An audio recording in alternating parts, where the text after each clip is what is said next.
Goomenti Anambra Steeti agagoniru merube emume ụbọchị ncheta ụfọdụ ọrịa ndị ahụ dịgasị iche iche dịka gasị na a na-echefu nke afọ a n'oge ọ na-agwa ndị nta akụkọ okwu iji wee merube oke mmemme ụbọchị ahụ n'ọkabisi obodo steeti a ka Dr. Afam Obidike bụ kọmishọna okwu gbasara ahụike dị n'aka na steeti a nke ọ bụ Dr. Afam Aneme nọchitere anya ya kọwapụtara na ya bụ mmemme bụ nke a na-eme kwa afọ ọbụla n'abalị 30 nke ọnwa mbụ n'ime afọ ọbụla wee kwupụta na nke afọ a mere ya nke ugbo ise a na-emerube ya bụ ihe mmemme ka Chibụzọ Okoye kọtọpụrụ gị akụkọ a.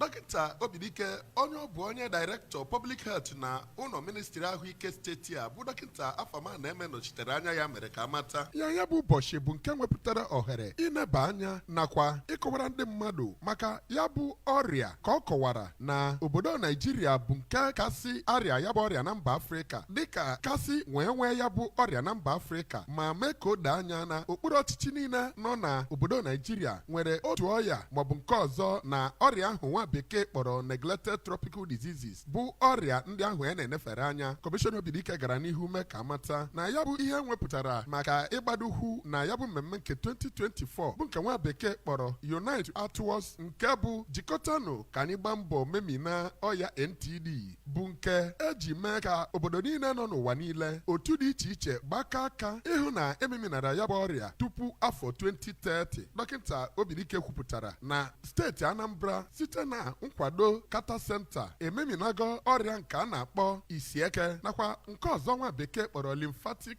filariasis site na ọgwụ a na-agba nakwa nkụzi a na-enye ndị mmadụ ma kenezie gọvanọ Chukwuma Soludo maka nkwado ya nye ya bụ ụlọọrụ. N'okwu ya ka onye program officer Anambra State for the Kata Center Oriakụ Atama Ego ọnụ mere ka mata na ọrịa NTDs na-akpa mkpamkpa n'ụwa niile ma kwue na ha na-enye aka imemina ya bụ ọrịa kamgbe afọ 1995 ma rịọzie ka onye ọbụla ka ji n'ume iji mee ka ememina ya bụ ọrịa kpamkpam. N'oge ozi ekele ya ka onye nutrition officer Anambra Oriakụ Ụzọmaka Erikin kenere ndị niile gbara mbọ maka ịhụ na ya bụ mmemme gara nke ọma ma kwue na Anambra na-eme ọfụma n'ebe metụtara NTDs. Onye steeti coordinator reproductive health nke Anambra Dr. Uju Okoye, onye isi planning research and statistics n'ụlọ ọrụ ministri na-ahụ maka ahụike na steeti a Oriakụ Idit Nwachukwu, onye steeti health educator Oriakụ Uju Onwegbusi na ndị ọzọ bụ ndị bịara ya bụ mmemme. Ya bụ mmemme bụkwa nke a nọ n'ime ya nye ihe nzere dị iche iche nyegara ndị na-agba mbọ n'ime obodo dị iche iche nke a kpọrọ community directed distributors n'aha bekee, ebe ịgagharị n'okporo ụzọ nye ndị mmadụ nkụzi maka ya bụ ọrịa bụ ihe kacha pụta ihe n'oge emere ya bụ mmemme. Site n'Ọka, aha m bụ Chibụzọ Okoye maka akụkọ ụwa ABS.